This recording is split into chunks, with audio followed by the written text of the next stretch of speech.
Hey guys, welcome back to another impressions video, this time around for Guacamelee, the Super Turbo Championship Edition for the PlayStation 4. This game was originally released in 2012, I believe, a game developed by Drinkbox, and I bought this game maybe a year after its release. I bought it for dirt cheap during one of those Steam summer sales, and I only put less than an hour of gameplay time for this game before I gave up and got distracted with some other games. But it was a couple of months ago. This game was offered for free via the PlayStation Plus service for the PS4, so I decided to download it and give it a second try, and I'm really glad I did. This is the Super Turbo Championship Edition, which I believe has extra content. I'm not really sure what's extra and what has been added to this game, because like I said, I only played the original for less than an hour, so I'm not really sure what the extra content is all about. But what I can say with with certainty is that this game is very fun, and I highly recommend if you guys enjoyed Metroidvania type of games. I know there's some people out there that don't like the word or the definition of Metroidvania, but I don't care. I don't know what else to call these games. So that's what I'll be calling the genre for this game. I'll be calling for the remainder of the video. Now, as far as the story, it's really simple. It's just you play as Juan, which is a luchador, or a wrestling Mexican wrestler, and you have to save this girl that was kidnapped by this evil person called Calaca. And that's basically it. It's rescuing a girl from this evil person. There are some extra things that happen throughout the game, but for the most part, the story is pretty straightforward and just overall silly, if you want to call it that. What's really interesting about this game is the art direction and the atmosphere of the game. Everything is based off in the El Día de los Muertos, which is a Mexican, I guess, celebration that they have, the day of the death. And there's a lot of skull and skeleton decorations. But there's this contrast, because when you visit the different villages in the game, you see all this colorfulness that it's characteristic of the Mexican towns. So a lot of I guess allegories to like Mexican decoration and architecture and just overall lifestyle, going from the name of the characters to the name of the enemies, which are all in Spanish, the name of the towns, which are pretty funny. So you're gonna get a kick out of it, especially if you're Hispanic like me, and if you know Spanish, some of the names of the characters and the towns are really funny. So I think you guys are gonna get a kick out of that. But if not, if you're not into that, the whole Dia de los Muertos Mexican thing, I think it's still a very different art direction that the developers chose for this game, which makes it interesting, because most of the games, in the Metroidvania, the two best examples are, the Metroid game and the Castlevania games, which are darker, more mature themed. But this game breaks that rule, and it's very colorful, very cartoony looking, which is completely fine by me. It breaks the mold, and I really like that. As far as the gameplay, this is where the game shines. The controls are very intuitive, very tight. The game basically divides. Obviously, it has Metroidvania elements, which are, as you progress the game, you unlock different power-ups. For example, you unlock the double jump, you unlock how to do a wall jump, you unlock the ability to run upwards against walls, you unlock the ability to turn yourself into a chicken, so you can go through very narrow spaces, and so forth. There's several different power-ups that give you that ability to call this game a Metroidvania. That way you can backtrack. Once you gain a power-up, you can backtrack to previous areas that were not accessible, and you finally have access to those areas, and maybe you can find different power-ups in the game. The power-ups are very important because there's no really collectibles in this game. They're all things that are that help improve your character. There are light RPG elements.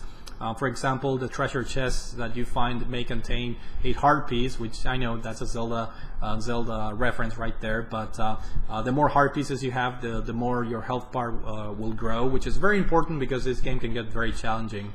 There are other pieces that, for example, they increase your special bar, which when you have your special bar full, you can unleash this momentarily for like 30 seconds. You become like invincible, and you have more power to defeat enemies, and that's a very important ability to have especially when you're facing boss battles, which are very challenging in this game. So it rewards the game rewards the exploration, and that's where the Metroidvania aspects come into play. However, if you are a straight shooter, if you want to play this game on a rush for some reason, the game is actually pretty linear, and there are very few Metroidvania elements. If you're looking at beating this game without worrying too much about the treasure chest and upgrading your character, the game actually it's a very light Metroidvania game if you're taking that approach.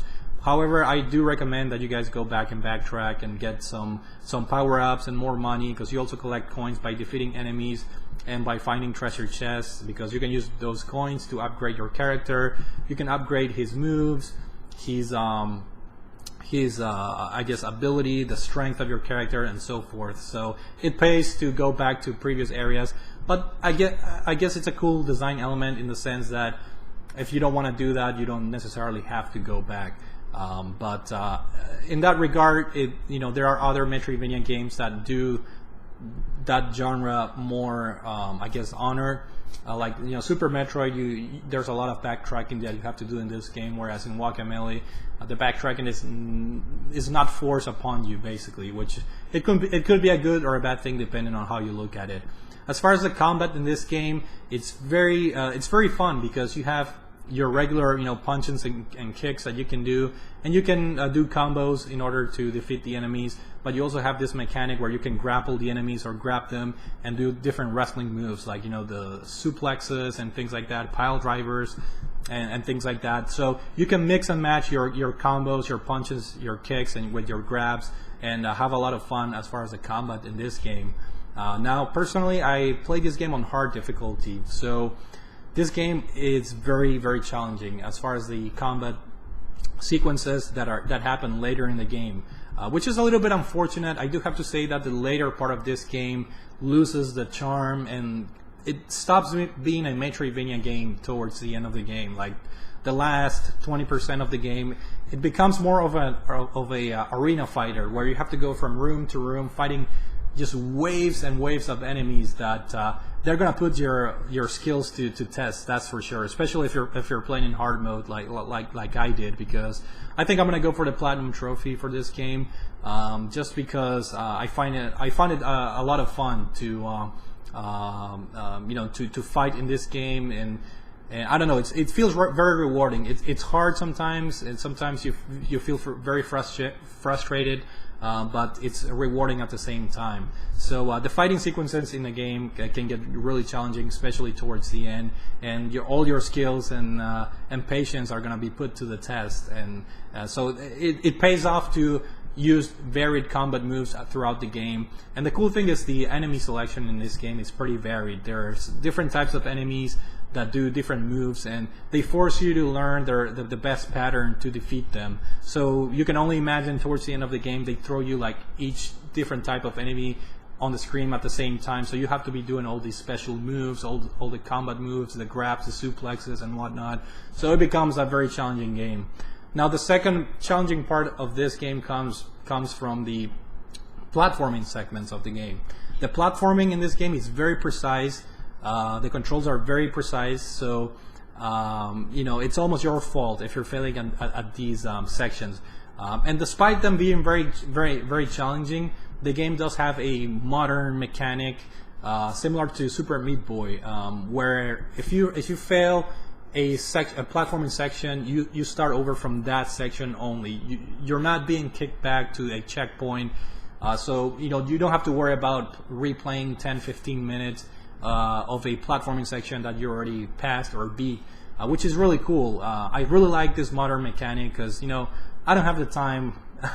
I'm an adult person. I try to get the most out of my games, and I really like the modern mechanics where if you fail something, you're right there again. And as opposed to like the old school games, like the Mario games, where if you die somewhere in the level, you either have to restart the level entirely or you restart from the midpoint of the level, which is very frustrating sometimes. But modern games like Super Meat Boy or the Rayman Origins or Rayman Legends, they after, for example, in Guacamelee, if you if you fall off a platform, you hit this like acid liquid, which is, you know, what kills you supposedly, but you get right back into the into trying that platforming section again. And to top all of that, you don't lose health, so it's not like you're being punished or penalized for like missing the platform over and over again. Your penalty is you just have to retry that section until you pass it, which is really what you're being put to test. It's your platforming skills. So you're not being, again, you're not being punished by your health going smaller and smaller every time you fail that section. So I really thought that was a pretty neat mechanic of the game. As far as length, this game will take you anywhere from, I want to say, from 14 to 20 hours, or maybe 14 to 18 hours. If you're not looking to get the Platinum Trophy, again, you can beat this game in 14 or 15 hours. But if you do want to get the Platinum Trophy, you're going to have to go back and get all the treasure chests, which I think they're very hard to find. On my first playthrough, without looking at any guides, I spent a lot of time looking for the collectibles and the treasure chests, and I think I did a good job of finding a lot of them, but obviously not good enough to get all of them. So I do have to go back. I already beat the game on hard mode, which is perhaps the tough part, the longest part, and I just have to go back and get all the collectibles, which is going to be a pain because the game doesn't keep track of what it doesn't mark on your map like what you already grabbed or anything like that. So it's going to be pretty challenging to go back to these sections and try to figure out what treasure chest I missed based on the map or whatever guide I'm going to be using. So and then on top of that, I have to do the Infierno challenges, which are basically very short segments that you have to complete this extreme difficult either combat sequences or platforming sequences. So I guess I'm not looking forward to that. It's gonna be another test of skills and patience, but again, I'm sure once I'm done through all these, this is gonna be a very rewarding Platinum Trophy, which is the type of Platinum Trophy I enjoy. This is gonna be similar to Rayman Origins, where when you put down the controller after you get the Platinum, you're gonna have that feeling of, yes, I have conquered this game completely. So regardless if you play this on normal or hard, you're gonna find a good challenge, especially in the platforming segments. And if you play it on hard mode, expect to see a very frustrating time when getting to that last portion of the game, and boss battles as well, because in this game the boss battles are quite difficult. Especially there's a trophy for defeating the final boss of the game with your health bar in full. So that was a little bit of a challenge as well, but I'm glad I already got that trophy out of the way. So Guacamelee Super Turbo Championship Edition, highly recommended, guys. If you enjoy Metroidvania types of games, give this one a shot. Don't let the cartoony, colorful looks of this game deceive you. This is a very, very fun Metroidvania game that it's among my favorites now, to be honest. And even though the Metroidvania elements are not as hardcore or as concentrated as other games in the genre, I do think that the combat and the platforming make this a very interesting overall package, combined with the humor and the Mexican Dia de los Muertos atmosphere and vibe. I think they make this game very enjoyable to play. So that's it for now. Hopefully you guys enjoyed this video. Thank you for watching, and I will see you all later.